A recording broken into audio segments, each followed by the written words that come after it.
नमस्कार आसंतु ଏବେ ଦେଖିବା ଆମ ବ୍ୟୁରୋ ଖବର। महाराज जी, आप अभी जगन्नाथपुरी भी गए थे, तो थोड़ा आप वहाँ का एक्सपीरियंस बताओ। कि मैं जानना चाहता हूँ आपसे कि आपके थ्रू अगर कोई जगन्नाथपुरी के बारे में जाने तो वो कैसा होगा, थोड़ा बताओ। जगन्नाथपुरी कलयुग के देवता हैं। मतलब श्री कृष्ण चारों युगों में अपने अलग अलग रूपों में पूजे जा रहे हैं। जैसे कि सतयुग में प्रधान, सतयुग के लोग जिनकी पूजा करते थे वो थे श्री बद्रीनाथ भगवान। त्रेता में जिनकी प्रधान पूजा होती थी वे थे श्री रंगनाथ भगवान, साउथ इंडिया में श्रीरंगम में। द्वापर में जो प्रधान पूज्य देव थे सब लोगों के वो थे द्वारिकाधीश।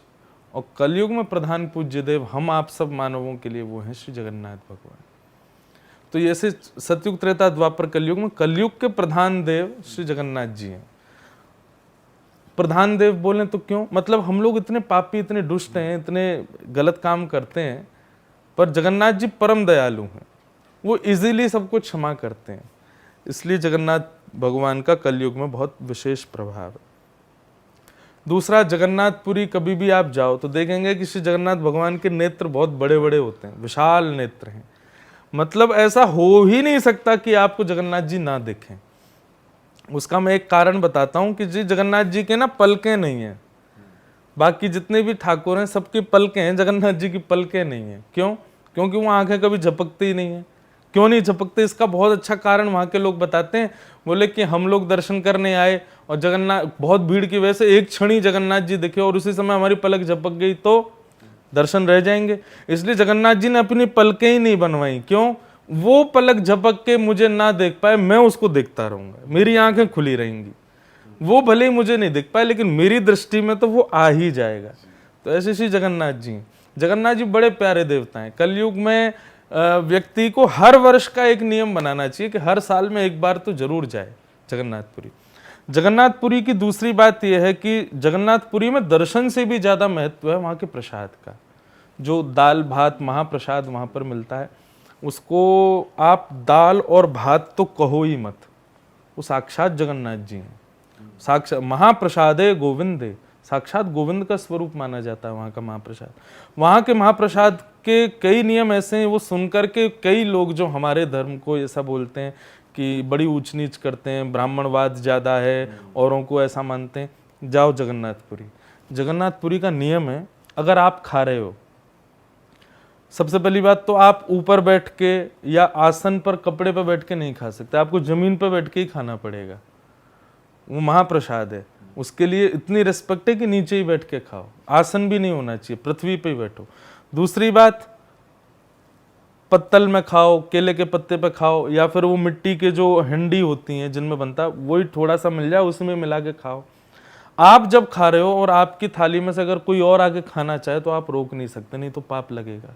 अच्छा, हाँ, वहां पर नियम है। जैसे आप खा रहे हो और मैं आऊं और आकर के खाते हुए आपके में से आज्ञा लूं कि भाई थोड़ा मैं भी खा लूं, तो आप ऐसा नहीं कर सकते अरे ये तो झूठा हो गया, इसने मेरे में से खा लिया। नहीं, वहां झूठा नहीं होता। अब ये तो मैं एक आदमियों की बात बता रहा हूँ, लेकिन वहां तो ऐसा भी माना जाता आप खा रहे हो और उसी समय कोई बिल्ली आ गई या कोई ऐसा जीव आ गया और उसने आकर के आपका प्रसाद जो उसमें से थोड़ा मुंह लगा लिया, आप उसको भी नहीं रोक सकते। अच्छा, वो तब भी झूठा नहीं माना जाएगा, तब भी अपवित्र नहीं माना जाएगा, इतना पवित्र है महाप्रसाद। इसलिए मैं सबसे प्रार्थना करता हूँ जगन्नाथपुरी जाओ, महाप्रसाद जरूर पाना, लेकिन पाना उतना ही जितना पा सको, उससे अधिक लेकर के छोड़ मत देना, नहीं तो उसका बहुत बड़ा अपराध लगता है। कहते हैं कि जब आप महाप्रसाद छोड़ देते हैं तो बचे हुए को खाने के लिए देवता आते हैं फिर। अच्छा, तो उसका थोड़ा दोष तो लगता ही होगा, भाई देवता आ रहे हैं हमारे बचे हुए को पाने के लिए। तो ऐसा महाप्रसाद। दूसरी बात, व्यक्ति के अंदर कोई अवगुण है, सब जानते हैं मेरे अंदर अवगुण क्या है, मेरे अंदर कमी क्या है। उस कमी को लेके दिमाग में बैठो कि मुझे ये ठीक करनी है, मुझे अब इसको करना है, मैं इससे ठीक नहीं कर पा रहा, और ये दिमाग में लेके तब आप महाप्रसाद पाओ। जितने दिन जगन्नाथपुरी में रहो बाहर तो खाना ही नहीं है, महाप्रसाद ही पाओ। वो महाप्रसाद एक औषधि की तरह, दवाई की तरह काम करेगा और वो जो आपका अवगुण है उसको ठीक करेगा। तो ऐसा ये महाप्रसाद है जगन्नाथपुरी का। वो खाने से आपके पाप भी कटेंगे जो आपने निश्चित पाप करे हैं। निश्चित। और ऐसा भी है कि सिर्फ इसी जन्म के नहीं, जो जैसे पास्ट हाँ के पाप मतलब जो लाइक होते हैं। अभी क्या होता है कि कलयुग ना एक क्लोजर है, मतलब दुकान बंद हो रही है, तो इसमें क्या होता है कि महंगी से महंगी वस्तु भी सस्ती कर दी जाती है। जैसे दुकान बंद होने के समय अगर आपका समझाने का तरीका बहुत अच्छा है ये। तो कलयुग जो है ना, इसमें दुकान बंद हो रही है, तो इसमें ठाकुर जी क्या करते हैं, ठाकुर जी को जरा सा दिखता है ना, बेचारे ने इतना सा कुछ किया है, ठीक है यार करो, सब खत्म करो, इसके पुराने आगे पीछे जितने सब कर दो, पर संकल्प। अब एक और चीज जो बहुत विशेष बात, जो लोग सोचते हैं कि कलयुग में ऐसा करने से पूर्व के भी पाप खत्म हो जाते हैं, तो ऐसा कर लो, पर कब? आपको संकल्पित होना पड़ेगा कि अभी मेरे सब खत्म करो, मैं वचन देता हूं आगे नहीं करूंगा।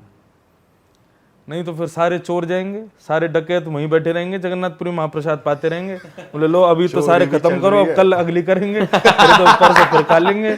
ऐसा नहीं, आपको संकल्पबद्ध होना पड़ेगा। हे जगन्नाथ महाप्रभु, मैं आपको वचन देता हूं, आप मेरे सारे आर्तों को नष्ट कर दो, मैं जीवन में दोबारा ऐसा नहीं करूंगा। और ये वचन देकर के जब आप पाओगे तब वो प्रभावशाली होगा। तो जगन्नाथपुरी में दर्शन का महत्व है, जगन्नाथपुरी में महाप्रसाद का महत्व है, जगन्नाथपुरी में ध्वजा जी का महत्व है। जो ध्वजा वहाँ पर जो ठाकुर जी की ध्वजा है उसका भी बड़ा उसका भी दर्शन, उसके नीचे नील चक्र है मंदिर में, ध्वजा जी के नीचे। अब मुझे इतना ज़्यादा तो नहीं पता, बट जितना मैंने सुना वो बताऊं।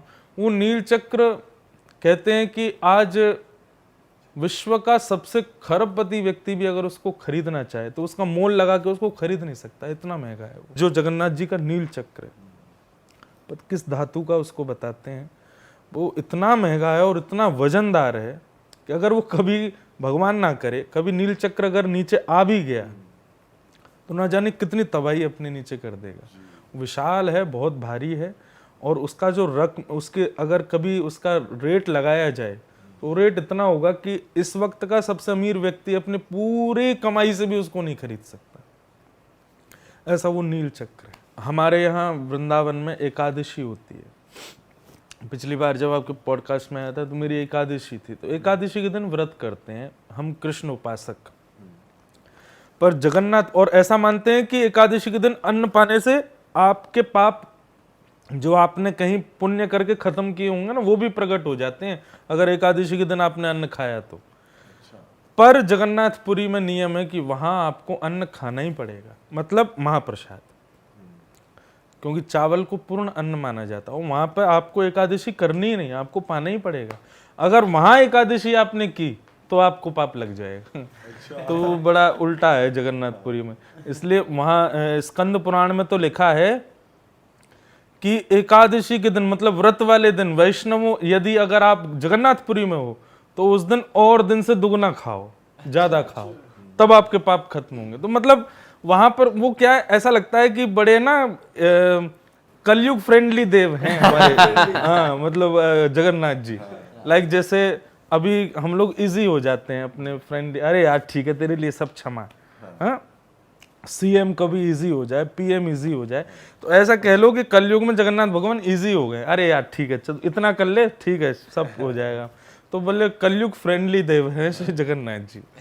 महाराज जी हमारे यहाँ पे ना जगन्नाथपुरी से ही आए थे कोई, तो उन्होंने हमें बताया था, सुन के बड़ा बुरा लगा था कि जैसे भविष्य मल्लिका में लिखा हुआ है कि 2026 का जो टाइम होगा वो काफ़ी बुरा होगा और ओडिशा पूरा जगन्नाथपुरी बेसिकली डूब जाएगा। तो आपकी क्या देखो, मैंने भी ये बात बहुत बार सुनी है, बाकी हम और आप बैठे हैं, अभी देखते हैं 1-2 साल में ही आ रहा है। जिन्होंने भी उसको लिखा है और जिनकी भी वो भावना है उसको मैं प्रणाम करता हूँ। पर हमारे यहाँ कहते हैं कि जो 6 चीज़ें जानता है उसको भगवान कहते हैं। उसमें 2 चीज़ें क्या है, उत्पत्ति प्रलयम चैव, विश्व कब बनेगा और कब खत्म होगा, ये 2 बातें जिसको पता है। दूसरी बात भूतानाम अगति गति, किस काम को करने में आपको सफलता मिलेगी और असफल होगे, ये 2 बातें जो जानता है। वेत्ति विद्याम अविद्याम च, जो सही और गलत, व्यक्ति गया तो है माला लेकर के भगवान को प्रणाम करने के लिए, लेकिन उसकी भावना सही है कि गलत, ये 6 बातें जो जानता है। उत्पत्ति कब होगी, प्रलय कब होगा, व्यक्ति की कहाँ सगति होगी और कहाँ दुर्गति होगी, व्यक्ति के हृदय में सद्भावना है कि असद भावना, ये 6 बातें जो जानता है उसको भगवान कहते हैं। अगर ऐसा कह रहे हैं कि इतने दिन बाद पृथ्वी खत्म हो जाएगी तो फिर वो तो भगवान हो गए ना। इसलिए उनको मैं प्रणाम करता हूँ, उनकी भावनाओं को भी मैं प्रणाम करता हूँ कि उन्होंने जो भी लिखा है, परंतु ये केवल ईश्वर जानता है कि पृथ्वी कब नष्ट होगी। आम चैनल आपन को पसंद आसुतले दयाकरी चैनल को लाइक और सब्सक्राइब करंतु एवं नोटिफिकेशन पाई बेल आइकन को दबाई दियंतु।